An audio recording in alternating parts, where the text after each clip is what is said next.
The alarm on my console screamed before I even understood what it meant. My name is Daniel Hart, and I was 26 years old when the signal came through every open channel in our sector at once. I was sitting in the communications bay of Outpost Varen, half asleep, holding a cup of cold tea, when every screen in the room turned red and began playing the same broadcast without anyone touching a single control. It was the Empire, and they wanted us to watch. The image showed 3 human commanders. I recognized their faces from briefing files I had studied 100 times. Commander Nathan Pierce, Commander Sophie Lang, Commander Victor Amar. They had been captured 3 weeks earlier during peace talks at Vyrath Station, a meeting that was supposed to end hostilities between our people and the Empire. Instead, it had been a trap. The 3 of them stood in a cold gray chamber, surrounded by armored Imperial guards. Their uniforms were torn, their faces were pale and tired, but their eyes were still sharp, still alert, still refusing to look afraid. An Imperial officer stood in front of them, speaking slowly, making sure every word reached every human ear in the galaxy. He said humanity was young, weak, a species that did not understand real power. He said this broadcast was a warning, a lesson for anyone who dared to challenge the Empire. He said our commanders had been shown what happens to those who resist. I remember my hands shaking as I gripped the edge of my console. I remember the silence in the room, so heavy it felt like it might crush the walls. Nobody spoke, nobody breathed. Then Captain Owen Blake walked into the communications bay. He was not a large man. He did not shout or slam his fist on anything. He simply stood there, watching the screen with an expression I had never seen on him before. It was not anger, it was not sadness, it was something colder and steadier than either of those things. I opened my mouth to ask him what we should do, what orders would come next, how we were supposed to respond to something like this. But before I could say a word, he walked past me to the main console and opened a direct channel to Sol Command, the highest authority in human space. He spoke 4 words: "Authorize Project Baba Yaga." I had never heard those words before. I had worked in this outpost for almost 2 years, and nothing in my training, nothing in any briefing, nothing in any manual had ever mentioned a project with that name. I looked at the captain, waiting for an explanation, but he offered none. He simply stood there, staring at the screen where the broadcast continued to loop, showing our commanders again and again to remind the galaxy of what the Empire believed about us.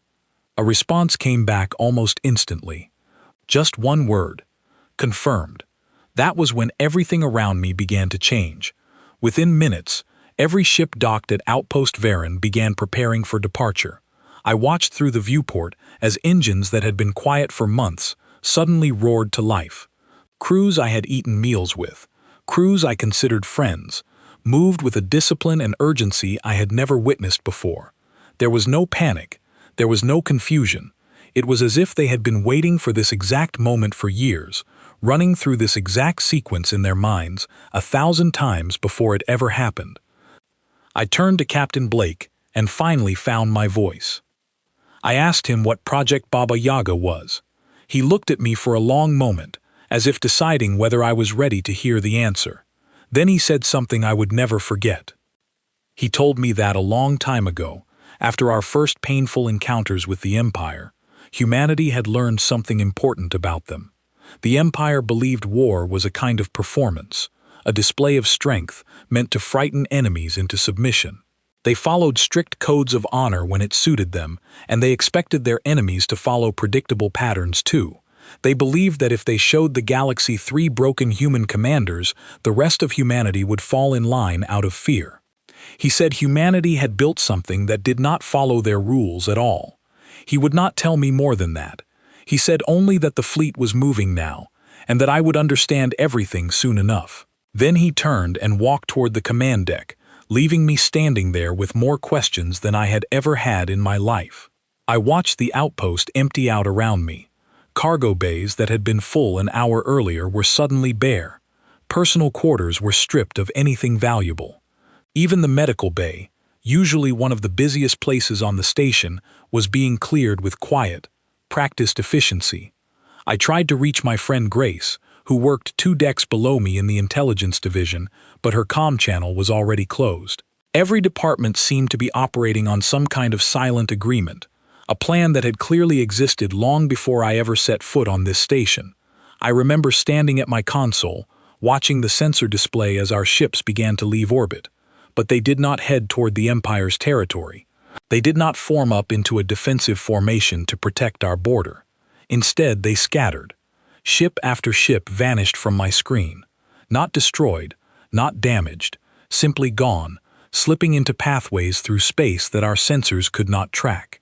Within 20 minutes, more than half of our visible fleet had disappeared completely. It was as if they had never existed at all. I sat there in stunned silence, staring at empty space where warships had been only moments before. A young officer named Claire, who worked the station beside mine, leaned over and asked me if I understood what was happening. I told her I did not. She admitted she did not either, but she had heard whispers, rumors passed quietly between senior officers over the past few years, about something called the Witch Protocol. She said the words Baba Yaga came from an old story, something from ancient Earth folklore, about a witch who lived in a hut that could walk on its own legs, moving wherever it wished, appearing and disappearing at will. According to the story, this witch could not be found unless she chose to be found, and anyone foolish enough to go looking for her without invitation rarely returned home. I asked her if she thought it was true, whether our fleet had somehow built something like that. She did not answer. She only looked at the empty space on the screen where our ships had vanished, and I saw something in her expression that mixed fear with a strange, quiet hope. For the rest of that day, Outpost Varen felt like a ghost station. The corridors that were usually filled with the sound of footsteps and conversation were silent. I walked past empty mess halls and empty training rooms, trying to process what I had witnessed. Somewhere out there, an entire fleet had disappeared, not in defeat, not in retreat, but with clear and terrible purpose. I kept thinking about the broadcast, about Commander Pierce and Commander Lang and Commander Amari standing in that cold gray chamber, refusing to look afraid, even as the Empire tried to break them in front of the entire galaxy. I thought about the Imperial officer's confident voice, so certain that humanity would respond with panic and surrender. I wondered if he understood what he had just done. Late that night, unable to sleep, I returned to the communications bay. The room was empty except for the low hum of the remaining equipment and the soft glow of standby lights. I sat at my station and pulled up every piece of information I could find about Project Baba Yaga, but there was nothing. No files, no records, no mention of it anywhere in the station's archives. It was as if the project existed only in the minds of the people who had built it, hidden so deeply that even our own information systems held no trace of it. I thought about Captain Blake's face when he gave that order. There had been no hesitation in him, no doubt. It was as if he had rehearsed that exact moment countless times, waiting patiently for the day it would finally become necessary. I began to understand, slowly, and with a growing chill down my spine, that this was not a hasty decision made in anger. This was something planned long ago, built quietly over years, waiting for exactly this kind of provocation. The Empire had captured our commanders expecting fear and submission. Instead, they had triggered something that had been sleeping in the shadows of human space, something designed specifically to respond to this exact kind of cruelty. I did not know yet what our fleet intended to do. I did not know where those ships had gone or what they were capable of, but I understood, in that quiet, empty communications bay, that the galaxy was about to learn something new about humanity, something the Empire clearly never expected. We were not the frightened, disorganized species they believed us to be. We were patient. We had been patient for a very long time, quietly preparing for a moment we hoped would never come, but preparing all the same. And now that moment had arrived. I looked at my reflection in the dark screen in front of me, and I realized my hands had finally stopped shaking. In their place was something else, something I had not expected to feel that night. It was not excitement, and it was not relief. It was a strange, steady certainty that something enormous had just been set into motion, something that could not be stopped or reversed. Somewhere out in the vast darkness beyond our border, ships that no sensor could track were moving toward targets they had likely studied for years. Somewhere, an old story about a witch and a walking hut had become something real, something with engines and weapons and a purpose written in silence. I did not know what would happen next. I only knew that the Empire had made a terrible mistake, and that the price of that mistake was already on its way. I stayed at my station until the sun, if you could call the artificial cycle of station lighting a sun, began to rise again over Outpost Varen. I thought about Grace and wondered what she knew that I did not. I thought about Captain Blake and the calm certainty in his voice. Most of all, I thought about the 3 commanders in that broadcast, still somewhere in Imperial custody, still waiting for whatever was coming for them. I hoped, more than I had ever hoped for anything, that it would reach them in time. My name is Grace Whitfield, and I helped design the plan that Daniel Hart watched unfold from the communications bay that night, though I never knew his name until much later, when our paths finally crossed in person. I want to tell you what Project Baba Yaga really was, because the truth of it is stranger and more careful than anyone on that station could have guessed. 6 years before the broadcast, I was a junior analyst working in a small research division buried deep within Sol Command. Our job was simple on paper and impossible in practice. We were asked to study every recorded battle between humanity and the Empire since first contact, and to find a pattern, some weakness in the way our enemy thought and fought, something we could use. At first, we found nothing but grief. The Empire outmatched us in almost every direct engagement. Their ships were larger, their weapons more refined, their numbers overwhelming. Early battles ended in heavy losses for our side, and for a long time it seemed as though we were simply outmatched in every possible way. But the more battles we studied, the more something curious began to emerge. The Empire did not fight like a species trying to survive. They fought like a species trying to prove something. Every engagement followed a similar shape. They announced their strength before striking. They preferred large, visible displays of power over quiet, efficient victories. They captured enemy commanders not simply to remove them from the battlefield, but to display them, to use them as symbols meant to frighten and discourage. I remember the exact night I brought this observation to my supervisor, a quiet, thoughtful man named Edward Marlowe. He listened to my findings without interrupting, then asked me a question that changed the direction of my entire career. He asked me what would happen if we simply refused to perform for them. That question became the seed of everything that followed. Over the next several months, our small division grew into a much larger project, staffed by engineers, strategists, and scientists pulled quietly from across human space. We were given almost unlimited resources and almost no oversight, because the people above us understood that what we were building needed to remain hidden, even from most of our own military. We began designing ships unlike anything humanity had built before. Traditional warships were built for direct confrontation, meant to be seen, meant to intimidate through size and firepower. Our new vessels were built for the opposite purpose. We called them hut ships, a private joke among the engineering team that eventually became the official term, because of how they were meant to operate. Each hut ship was small compared to a standard cruiser, but completely self-sufficient. They could generate their own power for years without resupply. They carried enough stored resources to keep a small crew functioning indefinitely. Most importantly, they were built with an unusual navigation system that allowed them to travel unpredictable paths through space, weaving through routes that made no logical sense to traditional sensors, appearing in locations that should have been impossible to reach so quickly. I spent countless nights working alongside our lead engineer, a brilliant and endlessly patient woman named Ellen Voss, trying to perfect this navigation system. She used to joke that we were building a ship that could walk, moving in directions no one expected, refusing to follow any predictable trail. The name Baba Yaga came from an old story she remembered from her grandmother, about a witch who lived in a hut with legs like a chicken, a hut that could move on its own, carrying its owner wherever she wished to go.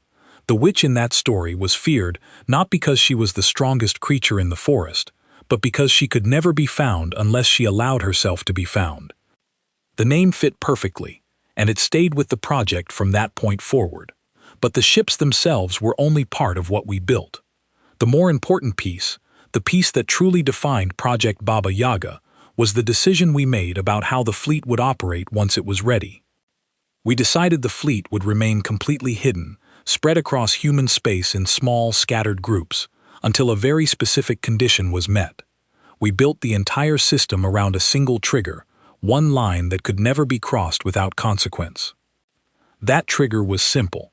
If any human commander was captured and subjected to public humiliation while in Imperial custody, the fleet would activate automatically, without requiring a lengthy chain of approval, without waiting for political debate or hesitation. The system was designed to respond the moment that specific kind of cruelty was confirmed, because we understood, even years before it happened, that the Empire's greatest weakness was their need to perform strength through displays of suffering. I remember sitting in a meeting with senior military leadership when this proposal was first presented.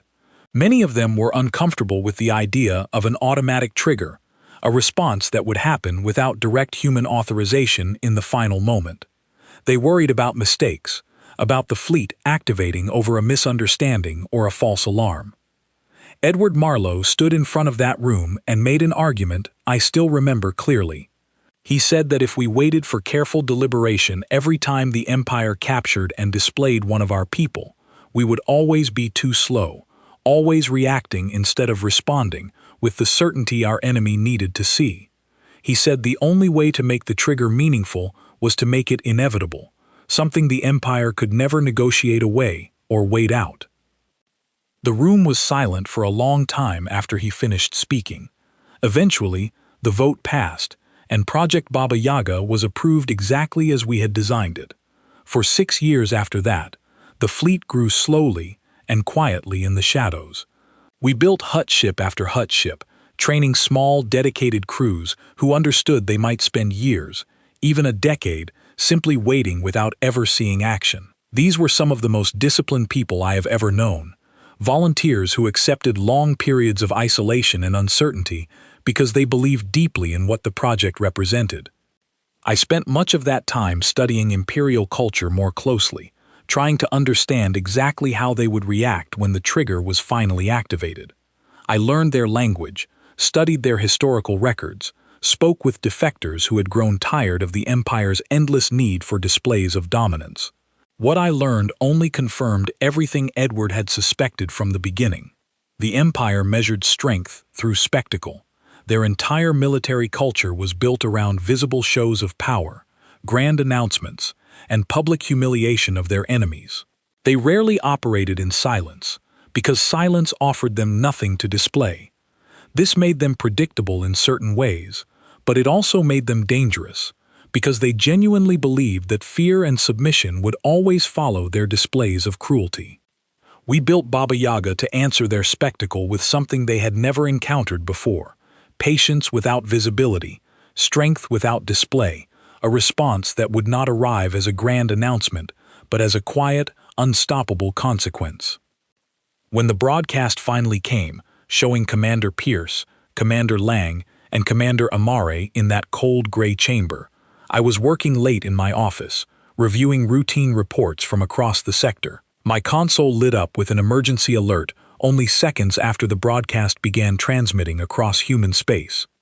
I remember my hands going still over my keyboard as I watched the same footage that Daniel Hart and everyone else in human space was seeing at that exact moment.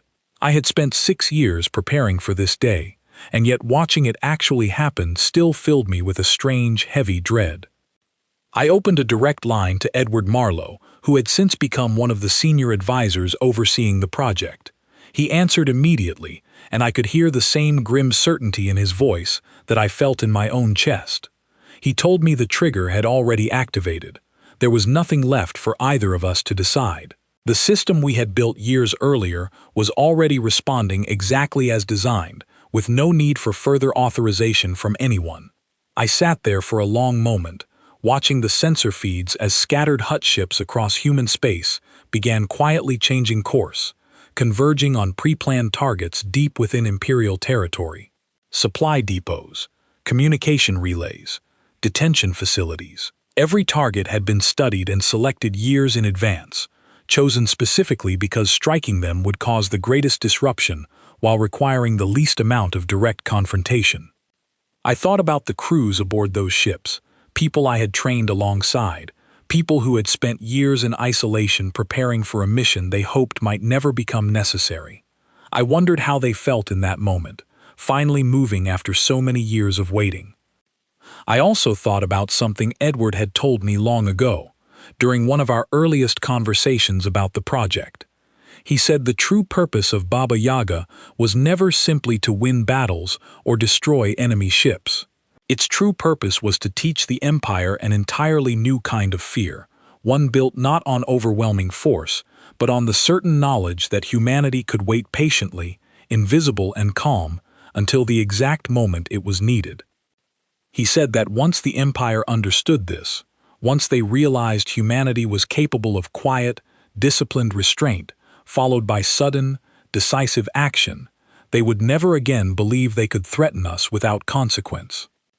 I stayed in my office through the night, watching updates come in from across the fleet as ships began reaching their targets. Communication with Imperial forces in several sectors went dark almost immediately, not through destruction, but through careful, precise disruption designed to isolate and confuse rather than simply destroy. Sometime near dawn, I finally allowed myself a moment to consider what the Empire must be feeling in that moment, watching their carefully built displays of strength crumble into confusion. They had captured 3 human commanders expecting fear and submission from the rest of us. Instead, they had activated something that had been waiting patiently for exactly this kind of provocation, something built specifically to answer their cruelty with quiet, unstoppable purpose. I thought about the old story Ellen Voss had shared with us all those years ago, about the witch and her walking hut, feared not for brute strength but for her ability to remain hidden until she chose to appear. I thought about how perfectly that story had come to describe the very thing we built. The Empire believed they understood humanity. They believed we were young, emotional, easily frightened into submission through displays of cruelty. What they never understood, what they could never have predicted, was that beneath our apparent openness, we had built something patient enough to wait for years, and disciplined enough to respond without hesitation the moment it truly mattered. I closed my console as the first light of morning filtered through my office window, and I allowed myself, for the first time in 6 long years, a quiet, cautious sense of pride. The project I had helped design was finally moving. Whatever happened next, the Empire would never again make the mistake of believing humanity could be threatened without consequence. Somewhere out among the stars, in territory the Empire had always considered safely under their control, the witch had finally woken up. My name is Threl Vantos, and I served as a logistics officer for the Empire in the Cassivar sector, far from the borders of human space, in territory we had controlled for generations. I want to tell you what it felt like to watch something we did not understand slowly take apart everything we believed was secure. The first sign of trouble reached my desk as a routine supply discrepancy. A shipment of refined fuel cells bound for one of our forward depots simply never arrived. This kind of delay happened occasionally, usually due to navigation errors or minor equipment failures, so I filed the report and expected a follow-up message within a day or two explaining the cause. No follow-up message came. Instead, 3 days later, the depot itself stopped responding to routine check-ins. I remember feeling more annoyed than concerned at first. Communication failures were not unusual in the outer regions of our territory, where signal relays sometimes suffered interference from stellar activity. I dispatched a small maintenance vessel to investigate and returned to my other duties, expecting a simple technical explanation. The maintenance vessel found the depot completely empty, not destroyed, not damaged, simply empty, as though every person and every piece of equipment had quietly vanished overnight. There were no signs of struggle, no wreckage, no distress signals recorded anywhere in the depot's systems. It was as if the entire facility had simply stopped existing for a period of time and then reappeared, hollow and silent. I reported this immediately to my superiors, expecting a swift and thorough investigation. Instead, I was told to file a standard incident report and move on to other priorities. The Empire, I had learned over many years of service, did not respond quickly to problems that did not present themselves as clear threats. We were an organization built around visible displays of strength, and something as quiet and strange as an empty depot did not fit easily into our usual methods of response. I wish, looking back, that I had pushed harder in that moment, but I did not yet understand what was beginning to unfold around us. Over the following weeks, similar incidents began appearing across several sectors bordering human territory. A communication relay station stopped transmitting without explanation. A small fleet of transport vessels carrying replacement parts for our border garrisons never reached their destination, and no wreckage was ever found. A prison facility holding several dozen human captives reported a total systems failure, though when investigators arrived, they found the facility intact, simply empty of both prisoners and staff, with no evidence explaining where either group had gone. Each incident on its own seemed like an isolated accident, a strange coincidence unworthy of serious alarm. But I began keeping my own private records, comparing dates, locations, and circumstances, because something about the pattern troubled me deeply. I noticed that every incident occurred without any recorded combat. There were no distress signals describing an attack. There were no damaged hulls or scorched equipment suggesting a battle had taken place. Whatever was happening to these facilities and vessels, it was happening quietly, efficiently, and completely without the visible violence we had come to expect from military engagements. This troubled me more than open conflict would have. An enemy fleet appearing on our sensors, announcing itself with weapons fire, was something we understood how to respond to. But an enemy that left no trace, that struck and vanished without any visible confrontation, was something entirely outside our experience. I began quietly gathering more information, cross-referencing supply records, personnel reports, and sensor logs from across the affected sectors. It took several weeks of careful, private research before I noticed something that made my hands go cold as I stared at my data screen. Every single incident, without exception, had occurred in locations connected somehow to the broadcast our forces had made weeks earlier, the one showing the 3 captured human commanders in our custody. Some incidents targeted supply routes that fed the facility where the commanders had been held. Others targeted communication relays that had carried the broadcast itself across human territory. It was as though whatever force was responsible for these disruptions had studied that broadcast in careful detail, identifying every location connected to it, and was now systematically dismantling each one. I brought my findings to my direct supervisor, a stern and experienced commander named Doraz Kelevan. He listened to my presentation with a skeptical expression, clearly doubtful that a pattern this deliberate could exist without some obvious military force announcing itself somewhere along the way. He asked me a simple question: if this pattern was real, where was the enemy fleet responsible for it? Our sensors covered vast portions of the surrounding territory, and no significant human fleet movement had been detected anywhere near the affected locations. I did not have a good answer for him at the time. I only had the pattern itself, undeniable once you saw it laid out clearly across weeks of incidents. It was not until several days later that we received our first genuine confirmation of what we were dealing with. A border garrison, larger and better defended than any of the previous targets, reported an unusual sensor reading moments before all communication from the facility ceased entirely. The reading described a small vessel, unlike anything in our recognized database, appearing seemingly from nowhere at extremely close range, far closer than our detection system should have allowed without earlier warning. The garrison's automated defense systems attempted to respond, but according to the final fragments of data we managed to recover, something disabled those systems almost instantly, quietly, and without triggering any of the destructive countermeasures we would have expected from a direct assault. Personnel records showed the entire garrison staff being accounted for afterward, alive, but their equipment stripped of anything valuable, and their command structure completely disorganized by whatever had taken place. When I finally reviewed the recovered footage from that incident, grainy and incomplete as it was, I saw something that has stayed with me ever since. A small, oddly shaped vessel moved through the garrison's central hall with quiet, deliberate purpose. It did not attack anyone directly. It simply moved from station to station, disabling systems, collecting information, and then departing as quietly as it had arrived.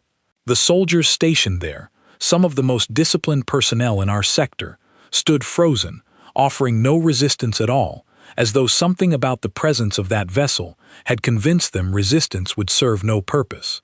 I brought this footage directly to Commander Kelevon, and for the first time since these incidents began, I saw genuine concern in his expression. He asked me what I believed we were facing. I told him honestly that I did not fully understand it myself, but that every piece of evidence pointed toward a coordinated, patient response, connected directly to our treatment of the captured human commanders. Word of these incidents began spreading quietly through our command structure, whispered between officers who had grown increasingly uneasy about the pattern forming across our territory. Some began calling the responsible force the Witch Fleet, a name that seemed to emerge from nowhere but quickly became common among frightened officers trying to make sense of what they were witnessing. I remember overhearing a conversation between two senior officers in a supply corridor, discussing rumors that entire crews stationed near the human border were requesting immediate transfer, citing an overwhelming sense of dread that had settled over their assignments.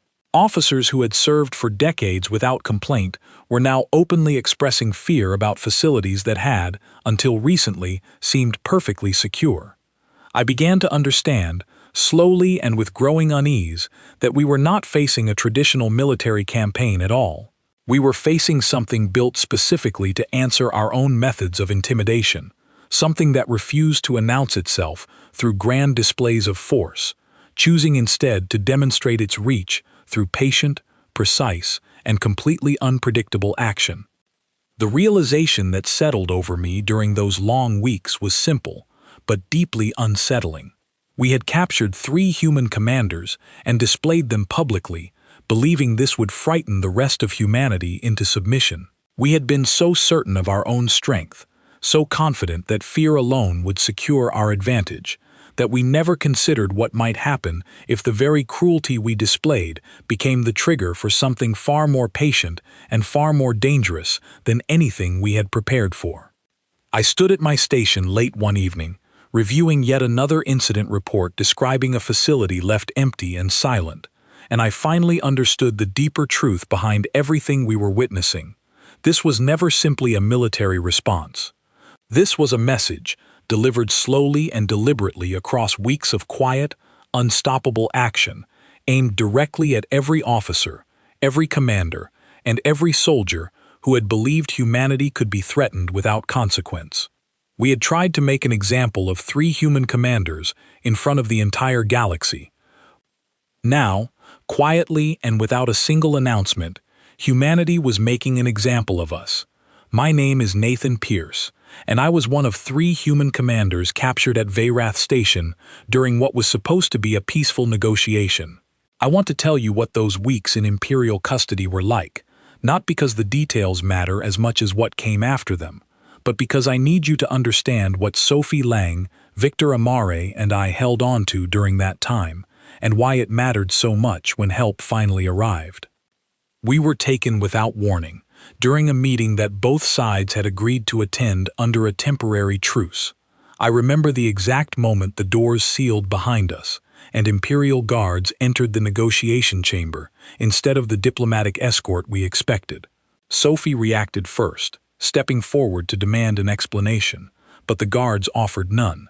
Victor stayed close beside me, and I remember catching his eye, both of us silently agreeing without words that whatever came next, we would face it together.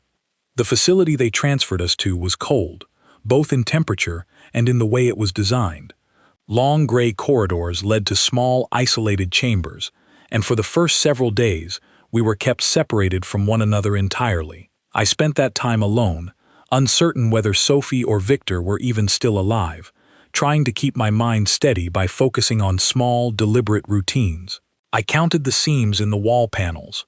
I traced the pattern of light across the ceiling as it shifted throughout what I assumed was their version of a day cycle. I refused to let my thoughts spiral into panic, because I understood that panic would serve no purpose except to make things easier for our captors. When they finally brought the three of us together again, it was for the broadcast. I remember standing beside Sophie and Victor in that cold chamber, cameras positioned carefully to capture every angle of our exhaustion, while an Imperial officer spoke confidently about humanity's weakness. I remember forcing myself to stand as straight as my tired body would allow, refusing to let my expression show anything except calm, steady defiance. Sophie did the same beside me, her jaw set firm despite everything she had clearly endured in those separate days of isolation. Victor stood slightly behind us both, quiet but unshaken, his eyes fixed steadily on the camera, as though he refused to give it the satisfaction of seeing him look away.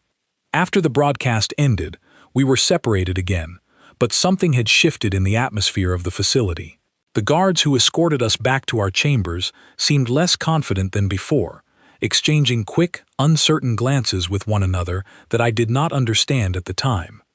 Over the following days, I began noticing small changes in how we were treated. Meals arrived less consistently. Guards who had previously seemed rigid and disciplined now moved with a nervous energy, speaking in hushed tones whenever they thought we could not hear them. I caught fragments of conversation through the thin walls of my chamber, words I did not fully understand, but spoken with a tension that told me something significant was happening outside the walls of our prison. One evening, a young guard who had shown small, quiet kindnesses toward me during my time there, extra rations shared without explanation, a blanket left slightly warmer than regulation allowed, paused outside my chamber longer than usual. He did not speak directly to me, but I heard him murmur something to another guard passing by, a phrase that stuck with me, even though I did not fully understand its meaning at the time. He mentioned something about a witch fleet, spoken with genuine fear in his voice, the kind of fear that comes from believing something is coming that cannot be stopped or reasoned with. I did not know what he meant, but I held on to those words carefully, turning them over in my mind during the long hours of isolation that followed. Whatever this witch fleet was, it seemed to be causing real concern among people who, until recently, had shown no fear at all in how they treated us. Days passed, though I lost precise track of exactly how many. The facility grew quieter with each passing cycle.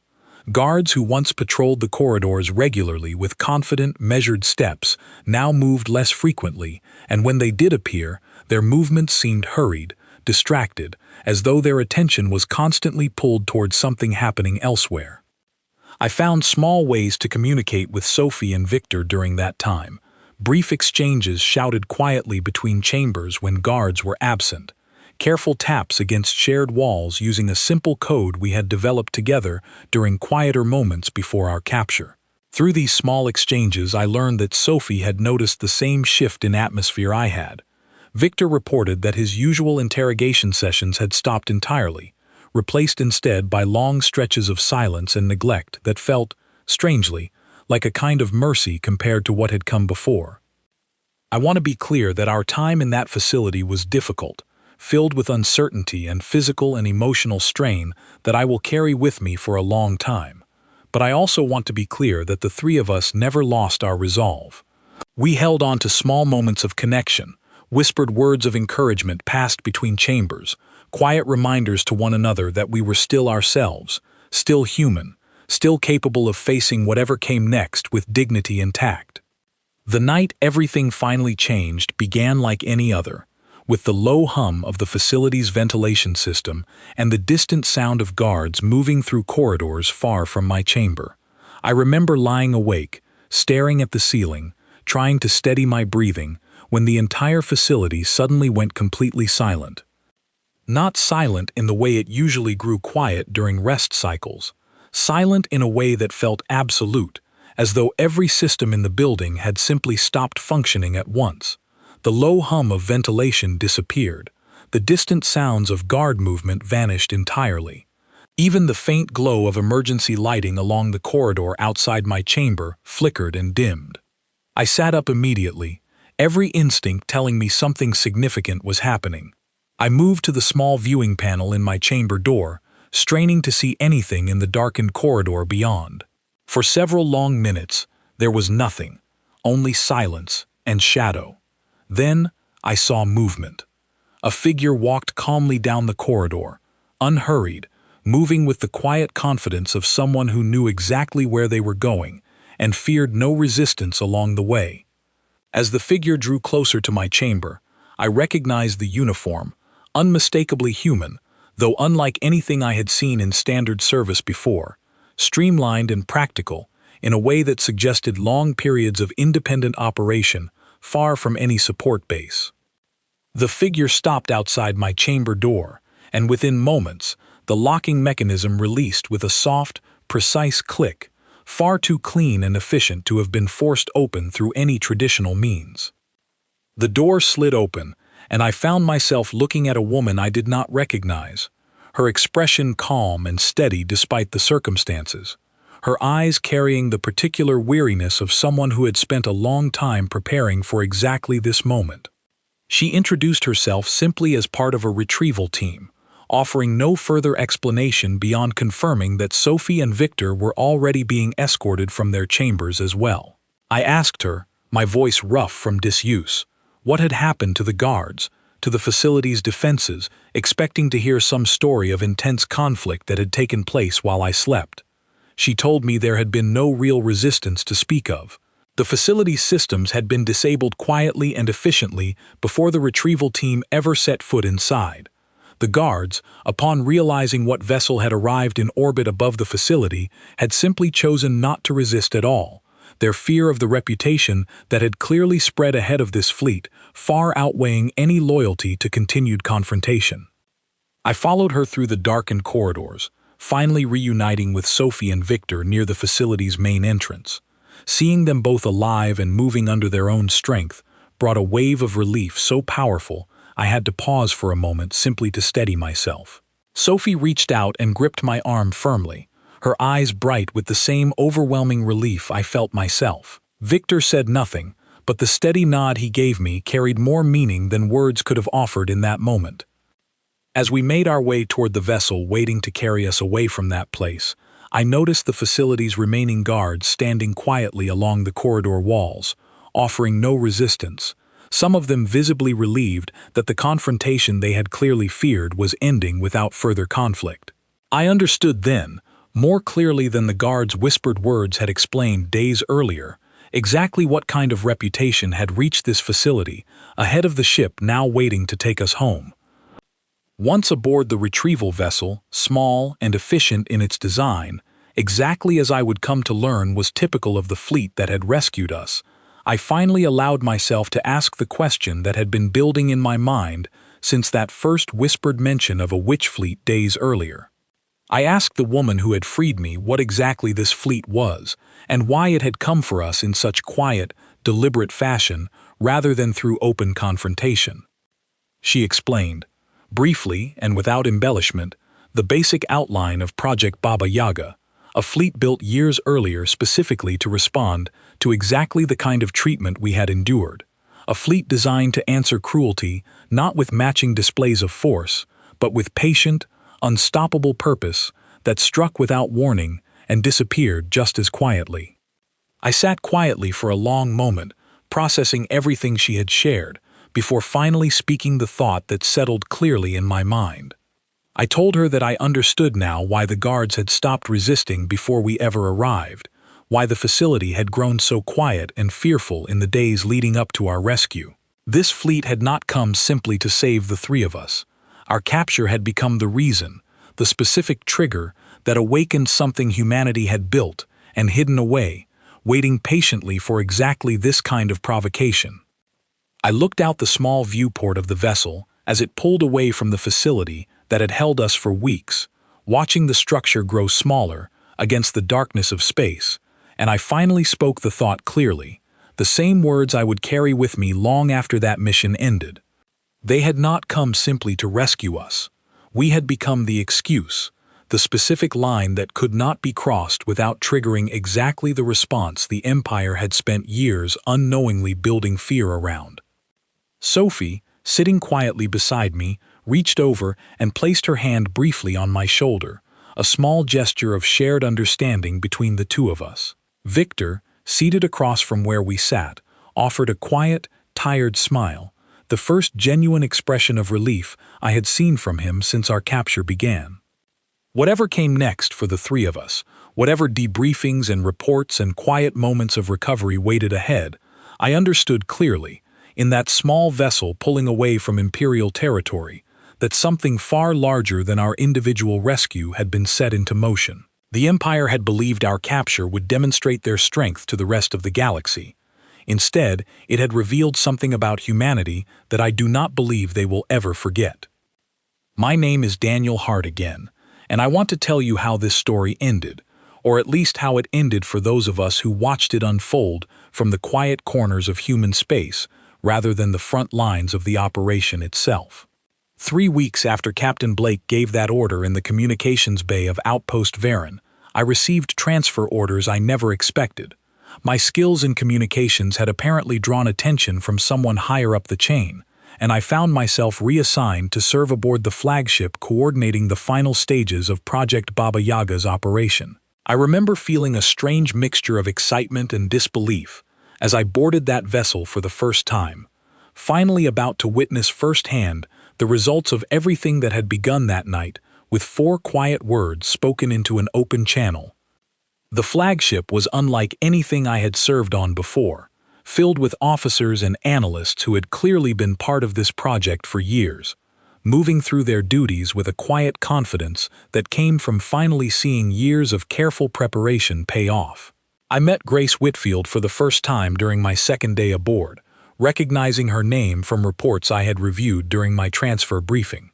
She struck me immediately as someone who carried the weight of long, careful planning, her expression calm, but her eyes sharp with the kind of attentiveness that came from years spent anticipating exactly this moment.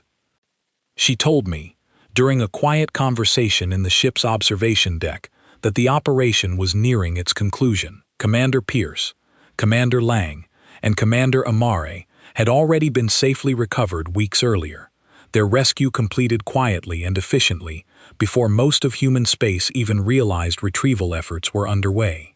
Since then, the fleet had continued its methodical work across Imperial territory, disrupting supply lines, disabling key facilities, and demonstrating repeatedly that no location within reach of our forces could be considered truly secure. I asked her what came next, now that the fleet had accomplished so much without ever engaging in open, large-scale conflict.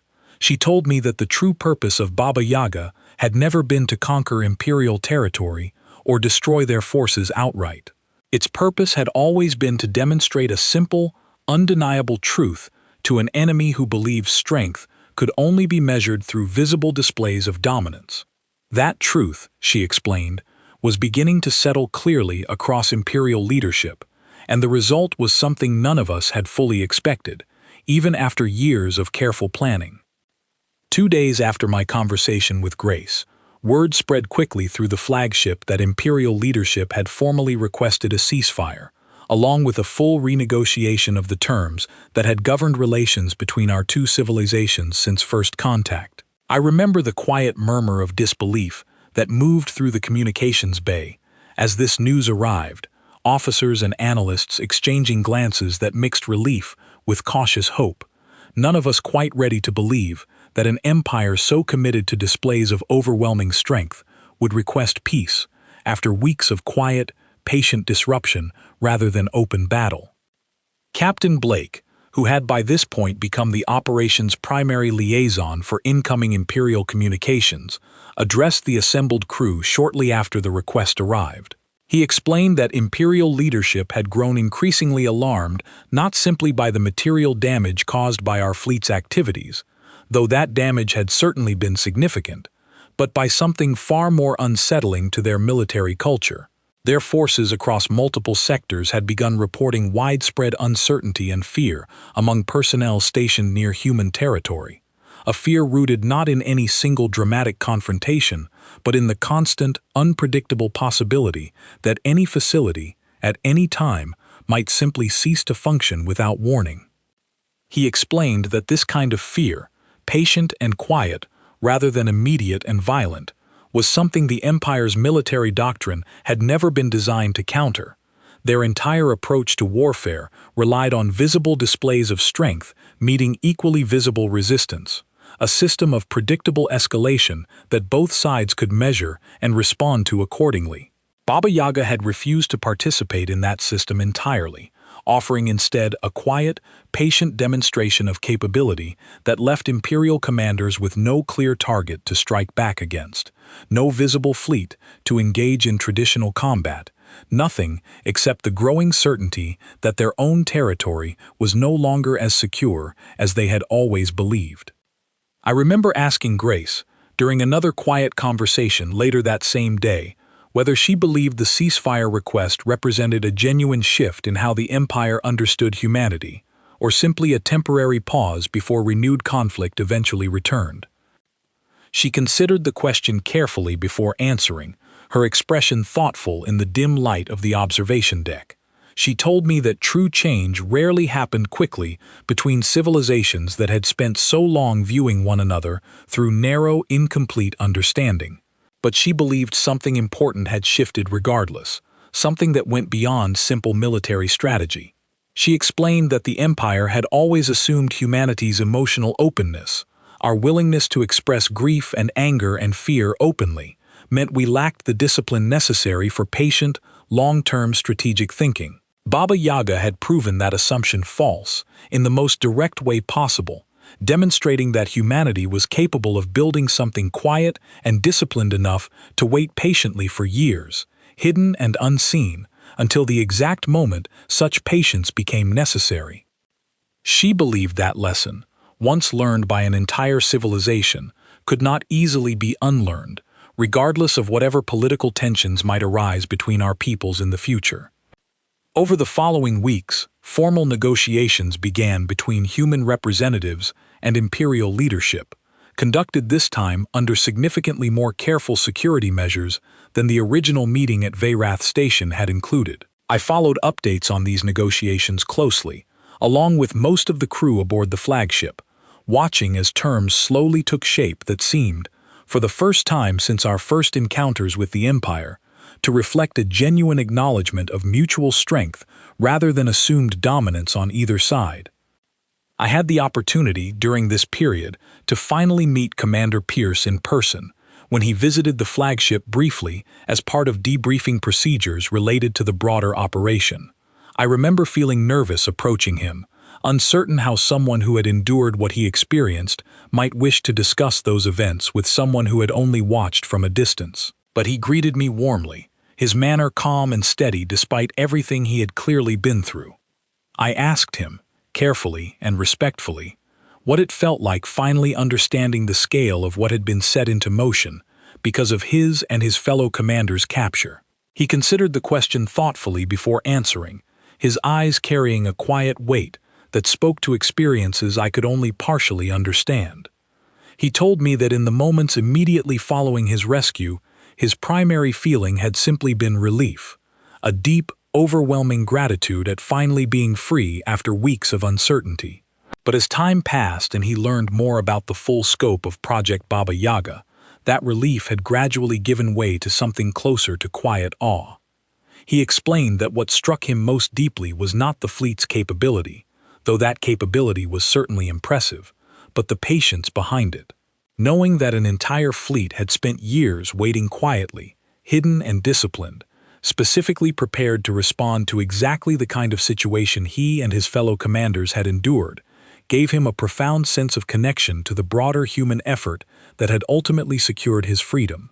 He said it helped him understand that his experience, difficult as it had become part of something larger, a demonstration that would hopefully prevent future commanders from facing similar treatment. I thought often, during those weeks aboard the flagship, about the strange path that had led from that first frightened night in the communications bay of Outpost Varen to this moment, standing aboard the very ship coordinating the operation's conclusion. I thought about Claire, still stationed back at Varen, and wondered what she made of everything that had happened since that night we stood together, watching an empty sensor screen where our fleet had once been visible. As formal negotiations neared their conclusion, I asked Grace one final question that had been building in my mind for weeks. I asked her what would happen to the Baba Yaga fleet now that its purpose, at least for this particular crisis, had been fulfilled. Would the Hutt ships return to standard fleet duty, their existence finally revealed openly to the rest of human space, or would something else happen instead? She smiled slightly at the question, the first genuine smile I had seen from her since we met, though it carried a certain wistful quality that told me the answer might not be as simple as I hoped. She explained that the fleet would not be returning to standard duty, nor would its full scope ever likely become widely known throughout human space. Instead, the Hutt ships would gradually scatter back into the quiet corners of the galaxy from which they had emerged, returning to dormant status, hidden and self-sufficient, ready to remain patient for however many years might pass before their particular kind of response became necessary again. I asked her whether she found that thought unsettling, the idea of such a capable fleet remaining permanently hidden, ready to activate again under circumstances none of us could currently predict. She considered the question for a long moment before answering, her gaze drifting toward the observation deck's wide viewport, where distant stars spread endlessly across the darkness beyond. She told me that she found the thought comforting rather than unsettling. She explained that the entire purpose of Baba Yaga had never been about seeking conflict or maintaining a constant visible threat against potential enemies. Its purpose had always been about ensuring that anyone who considered treating humanity with the kind of cruelty displayed toward Commander Pierce, Commander Lang, and Commander Amar would understand clearly, even without any visible reminder, that such actions carried consequences reaching far beyond whatever immediate advantage they hoped to gain. She believed that knowledge alone, the quiet certainty that something patient and capable remained ready to respond if truly necessary, was worth more than any constant, visible show of force could ever provide. I stood beside her on that observation deck for a long while after our conversation ended, both of us watching the stars in comfortable silence, each lost in our own thoughts about everything that had unfolded over the previous weeks. I thought about the old story that had given the project its name, the witch whose hut could walk on its own legs, feared not for constant visible menace, but for the patient certainty that she could always find her way to those who threatened what she protected. I thought about how perfectly that old story had come to describe something built not from ancient magic, but from careful engineering, patient planning, and a deep, disciplined understanding of exactly what our enemy needed to learn about us. The negotiations concluded successfully several days later, resulting in a formal ceasefire and a renewed commitment from Imperial leadership to honor the same diplomatic protections that had been violated at Veyrath Station. I do not know whether that commitment will hold indefinitely, whether future tensions between our civilizations might eventually test the boundaries established through those negotiations.